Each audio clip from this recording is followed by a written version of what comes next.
আপুনি ব্যৱসায় এটা বিচাৰি আছে নেকি যদি আপুনি ব্যৱসায় এটা বিচাৰি আছে তো ভিডিওটো সম্পূৰ্ণ চাব কিয়নো আজি ভিডিওটো সম্পূৰ্ণ এটা ইনফৰ্মেটিভ ভিডিও বৰ্তমান মই আছো ৰূপহীত আৰু মোৰ বেক সাইডে দেখা পাইছে খুব ধুনীয়া এটা বাউণ্ডাৰী ৱালৰ মেনুফেকচাৰিঙৰ এটা ফেক্টৰী আপোনালোকে দুকঠা তিনি কঠা মাটি কিনিছে তো আপোনালোকে তাতে সেই বাউণ্ডাৰী ৱাল মাৰিবলৈ হলে আপোনালোকে এনে ধৰণে ৰেডিমেড বাউণ্ডাৰী ৱাল মাৰিব পাৰিব য'ত নেকি আপোনালোকে আধাতকৈ আধা দামত আপোনালোকে বাউণ্ডাৰী ৱাল মাৰিব পাৰিব গতিকে অসমৰ বিভিন্ন জায়গাৰ পৰা আপোনালোকে ইয়াত তেওঁলোকৰ লগত কন্টাক্ট কৰিব পাৰে ব্যৱসায়ৰ কাৰণে কৰিব পাৰে আৰু আপোনালোকৰ ঘৰৰ কামৰ কাৰণেও আপোনালোকে তেওঁলোকৰ লগত কন্টাক্ট কৰিব পাৰে গতিকে এই যে বাউণ্ডাৰী ৱাল বনাইছে অকল মাটি দি বনোৱা নহয় গিটি লৈছে সিমেন্ট লৈছে ৰড লৈছে তিনটা চাৰিটা বস্তু লগ লগাহে তেওঁলোকে মেনুফেকচাৰিঙৰ কাম কৰিছে ব্যৱসায় ক্ষেত্ৰত মাটি এডোখৰ কিনিছে সেই মাটিখিনিত আপুনি ৰেডিমেড বাউণ্ডাৰী ৱাল মাৰিব বিচাৰিছে তেতিয়া হলে এনে ধৰণে ৰেডিমেড বাউণ্ডাৰী ৱাল নি পেলাই তো আপোনালোকৰ বাউণ্ডাৰীত মাৰিব পাৰিব যেতিয়া আপুনি সেই মাটিডোখৰ বেচিব তেতিয়া আপুনি আকৌ খুলি পেলাই লৈ আহিব পাৰিব কোনো অসুবিধা নাই অসমৰ বিভিন্ন জায়গাৰ পৰা আপোনালোকে যদি ভিডিওটো চাই আছে হিলছ প্লেন কথা নাই আপোনালোকে সবতে কাম কৰিব পাৰিব মোৰ লগত আছে এই ৰেডিমেড বাউণ্ডাৰী ৱালৰ মেনুফেকচাৰিঙৰ যিজন দাদা আছে দাদাই আপোনালোকক গোটেই কথাখিনি বুজাই দিব দাদা নমস্কাৰ নমস্কাৰ দাদা আপোনালোকে যে এই কামটো যে ৰূপহীত কৰি আছে অসমৰ বিভিন্ন জায়গাতে আপোনালোকে সাপ্লাই দিব পাৰিম টেনচন আপোনালোকৰ পৰা ব্যৱসায় কৰিব পাৰিব ব্যৱসায় কৰিব পাৰিব ইয়াৰ পৰা নি পেলাই তেওঁ বিক্ৰী কৰিব পাৰিব কাবাৰ লগাই দিব পাৰিব তেওঁ তো কৰিব পাৰিব টেনচন নাই আৰু এটা মই কথা সুধিব বিচাৰিছো ধৰক কিমান মান টকা লৈ পেলাই তেওঁ ব্যৱসায়টো আৰম্ভ কৰিব পাৰে 2-3 লাখ টকা হলে তেওঁ ব্যৱসায় কৰিব পাৰিব কিমান মান টকা লাভ হ'ব মাহত ধৰক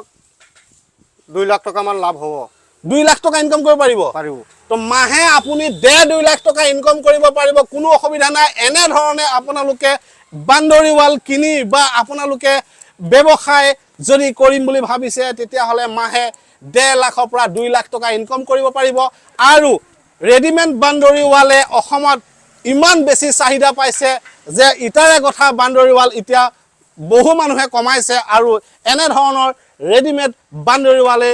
ৰাইজে মাৰি লৈছে নিজৰ কেম্পাছত যিকেইজন মিস্ত্ৰীয়ে কাম কৰি আছে তেওঁলোক এই গোটেই কেইজন মিস্ত্ৰীয়ে বাহিৰত শিকি অহা মিস্ত্ৰী এজন মানুহে ধৰক আপোনালোকৰ পৰা বাউণ্ডাৰী ৱাল লৈ গ'ল ধৰক এটো মিটাৰ ওয়াইজত লয় না ফুট ওয়াইজত লয় আমি ৰানিং মিটাৰ লও ৰানিং মিটাৰ খালি লম্বাকে জুকিম ৰানিং মিটাৰ লম্বাকে জুকিবা ৰানিং মিটাৰ ওকে ধৰক আপোনালোকে যে কাম কৰিবলৈ যদি যায় আপোনালোকক ধৰক খোৱা বোৱা তেনে কিছুমান খৰচা দিব লাগে নেকি আমাক 1 টকা দিব লাগে তেওঁ ঘৰৰ পৰা খালি পানীটো দিব লাগে হয় এই আমি মানে খালি পানীটো দিলে হল খোৱা বোৱা একো নালাগে আমি ধুনিয়াকে ফিটিং কৰি একদম জুকিব ৰানিং মিটাৰ পইচা দিও বাস ক্লিয়াৰ আহি গলো ওকে পইচা আপোনালোকে এডভান্স দিব লাগে না না আপোনালোকে যেতিয়া লৈ যায় তেতিয়া দিব লাগে কিবা এটা 4-5 টকা আমাক এডভান্স দিলে আমি গুছি যাম কেও গাড়ী আছে হেৰি কৰি খৰচা পাতি আছে 4-5 টকা খৰচা পাতি দিলে হল 4-5 টকা আপোনালোকে খৰচা যদি দিয়ে তেতিয়া হলে তো আপোনালোকৰ ঘৰৰ যিটো কেম্পাছ এই কেম্পাছত আপোনালোকে চাৰি সীমা মাৰিব পাৰিব এই ৰেডিমেড বাউণ্ডাৰী ৱাল দি আৰু এই ৰেডিমেড বাউণ্ডাৰী ৱাল তেওঁলোকে কৈছে যে অসমৰ যিকোনো জায়গাৰ পৰা আমাক কন্টাক্ট কৰক আমি যতেই নহওক কিয় আমি 4-5 জন মানুহে গৈ আমি কাম কৰিম লগতে আমাৰ ঘৰত যেতিয়া এজন মিস্ত্ৰীয়ে কাম কৰে আমি তেখেতক খোৱা কি দিব লাগে আমি চাহ খুৱাব লাগে ভাত খুৱাব লাগে আৰু আমাৰো সময় নাথাকে আমি স্কুল কলেজলৈ যাব লাগে অফিচ কছাৰীত যাব লাগে গতিকে আমাৰ হাতত সময় যেহেতু নাথাকে গতিকে আমি যদি তেওঁলোকক যদি দায়িত্ব যদি দি দিও পইচা যদি দি দিও তেওঁলোকে নিজেই গোটেই কামখিনি কৰি পেলাই আপোনালোকক শেষ কৰি দিব বা মাটি যিসকলে কিনিছে অলৰেডি তেওঁলোকে ধৰক ইন ফিউচাৰ মাটিডোখৰ বেচিব তেওঁলোকৰ কাৰণে বেছি ভাল এই কাৰণে যে তেওঁ ভৱিষ্যতে এই ৱালখন খুলি পেলাই আকৌ বেলেগ জায়গাত তেওঁলোকে মাৰি ল'ব পাৰিব গতিকে এই কাৰণে সুবিধা ৰেডিমেড ৱাল আৰু ৰেডিমেড ৱালে গোটেই অসমত এতিয়া খলগনি লগাই আছে গতিকে আপুনি যদি ভাবি আছে ৰেডিমেড বাউণ্ডাৰী ৱাল মাৰিম বুলি তেতিয়া হলে স্ক্ৰিনত আহি থকা নম্বৰত আপোনালোকে যোগাযোগ কৰক আৰু যদি ব্যৱসায় কৰিম বুলি যদি ভাবিছে তেতিয়া হলে আপুনি ব্যৱসায় কৰিব পাৰে আৰু যিসকলে হাৰ্ডৱেৰ ব্যৱসায় কৰি আছে তেওঁলোকৰ কাৰণে বেছি ভাল হ'ব এই কাৰণে যে তেওঁলোকে ইটাও বেছি আছে লগতে যদি ৰেডিমেড বাউণ্ডাৰী ৱালো যদি ৰাখে